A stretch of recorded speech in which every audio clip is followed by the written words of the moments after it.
नमस्कार। नवाब मलिक के खिलाफ पूरी तरीके से महाराष्ट्र में पूरा घमासान हो चुका है। ऐसा लग रहा है कि महिलाएं अब बीजेपी की तरफ से पूरा मोर्चा निकाल करके खड़ी हैं और नवाब मलिक के फोटो पे पूरी तरीके से कालिक फेंकी जा रही है और नवाब मलिक के खिलाफ पूरा महाराष्ट्र में एक युद्ध छिड़ गया है। वो बताऊंगा आपको इस वीडियो में, लेकिन उससे पहले ये भी आपको बता दूं कि वसूली कांड में आर्यन खान ड्रग्स मामले में वो ब्लू मर्सिडीज किसकी गाड़ी थी और उस ब्लू मर्सिडीज में कौन था। 50 लाख रुपए किसको दिए गए? क्या एनसीबी के नाम का उपयोग करके वसूली किया गया? ये सारी चीजें बात होगी आज इस वीडियो में। लेकिन जिस तरीके से प्रभाकर सेल अपना पूरा जो काला चिट्ठा है वो खोल रहे हैं, लेकिन केपी गोसावी भी पूरी तरीके से यहां कॉम्प्लिकेटेड सिचुएशन में फंसते हुए दिख रहे हैं, क्योंकि पूरा माहौल जो है वो पूरा वसूली का एंगल दिख रहा है। और वसूली एंगल में जिस तरीके से नवाब मलिक कूद पड़ते हैं, क्योंकि इनको फेमस होना है, क्योंकि इनको पब्लिसिटी चाहिए, क्योंकि इसके पहले तो इनको कोई पूछता नहीं था, कोई प्रेस कॉन्फ्रेंस वाले इनको मिलने नहीं आते थे। तो यहां पर इनको एक मुद्दा मिल गया और यही मुद्दा इनके लिए सबसे बड़ी मुसीबत अभी बन चुकी है, क्योंकि इनके खिलाफ जो है पूरा महाराष्ट्र में हड़कंप मची हुई है।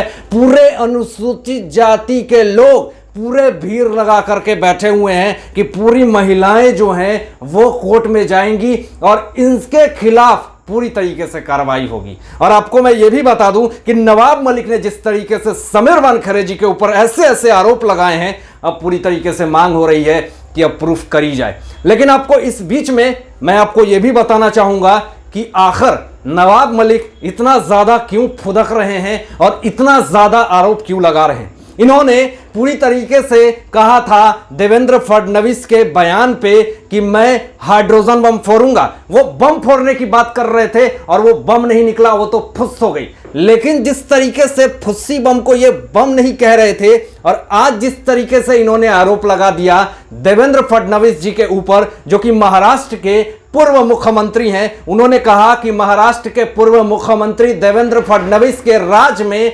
जाली नोट, फर्जी नोट और अंडरवर्ल्ड का पूरी तरीके से सरगना हुआ है।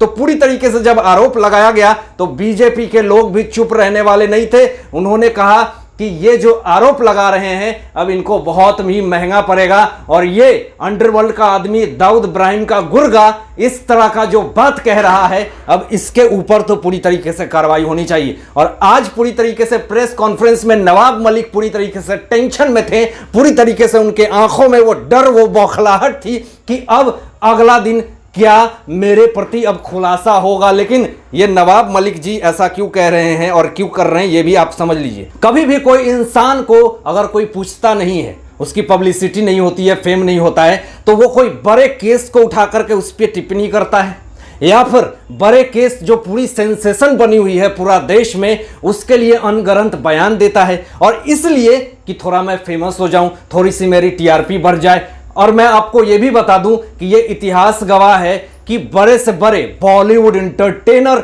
और बॉलीवुड एक्टर को लेकर के लोग आरोप पे आरोप, आरोप पे आरोप, और उनके पक्ष में या विपक्ष में इसलिए बोलते हैं क्योंकि बड़े बड़े जो स्टार होते हैं वो कभी भी इस पर रिएक्ट नहीं करेंगे। हालांकि नवाब मलिक ने यह भी कहा कि अगर शाहरुख खान, नाम तो उन्होंने नहीं लिया, लेकिन कहा कि अगर वो अपने बच्चे को छुड़ाने के लिए अगर 50 लाख रुपए उन्होंने दे भी दिया है तो वो पूरी तरीके से इस दुनिया को बताएं, कोर्ट को बताएं, क्योंकि वो विक्टिम है। वो पूरी तरीके से वो सताए हुए एक मुजरिम है, क्योंकि उनसे फिरौती मांगी गई है। वो कहीं भी बेगुनाह है, वो तो गुनहगार नहीं है। वो अपने बच्चे को बचाने के लिए 50 लाख रुपए दे रहे हैं। जो उनसे वसूली मांग रहा वो गुनहगार है। तो इस पर उन्होंने कहा कि उनको आकर के सामने बोलना चाहिए। ये नवाब मलिक जी हैं जो ये तो उनको भी ले डूबेंगे, क्योंकि हम तो गए सनम, तुमको भी ले डूबेंगे। ये ऐसी बयान कर रहे हैं। आपको पता है कि इस भारत देश में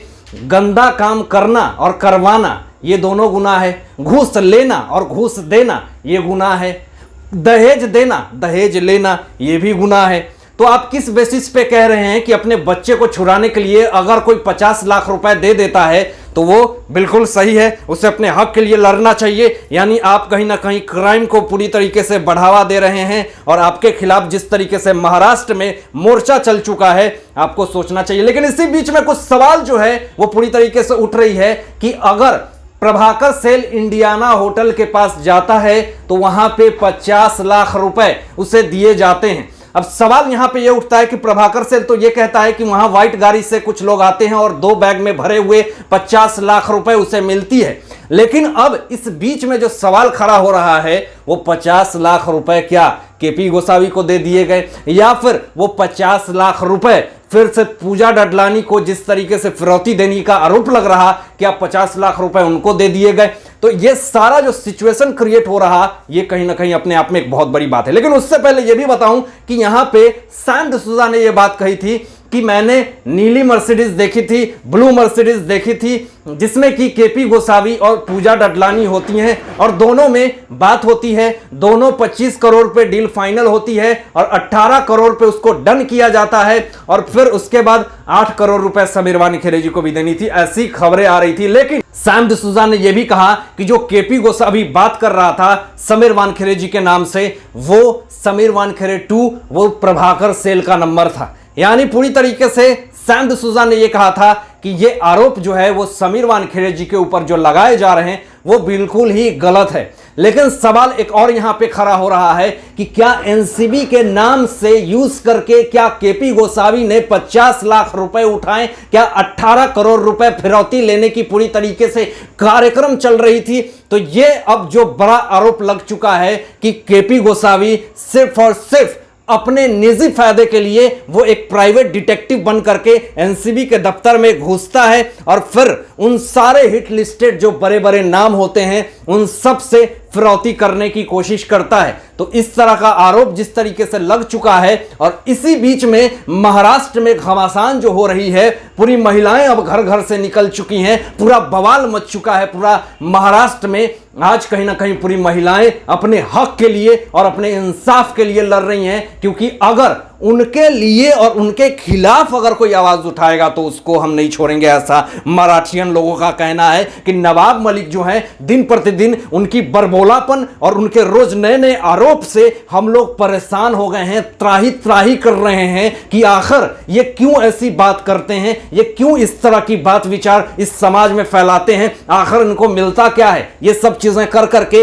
इनको क्या फेमस होना है? और ऐसा फेमस किस काम का जब वहां की जनता ही, वहां के लोग ही जब नवाब मलिक को सपोर्ट ना करें। लेकिन ये तो पुरानी प्रथाएं चलती आ रही हैं कि अगर किसी को डिफेम करो, किसी को बदनाम करो और फेमस हो जाओ। लेकिन कितने दिन तक आप पूरी तरीके से चर्चा में रहेंगे? रोज आप नया नया बम फोड़ रहे हैं, कोई फुलझड़ी बम फोड़ रहे हैं, कोई हाइड्रोजन बम फोड़ रहे हैं, लेकिन कितने दिन तक फोड़ेंगे आप? कितने दिन तक लाइमलाइट में रहेंगे? ये तो अपने आप में एक बहुत बड़ा सवाल बना हुआ है। हालांकि इन सारे मुद्दों पे, इन सारे बातों पे आप लोगों की क्या सोच है, आप लोग क्या सोचते हैं इस विषय में अपनी विचार जरूर व्यक्त कीजिएगा।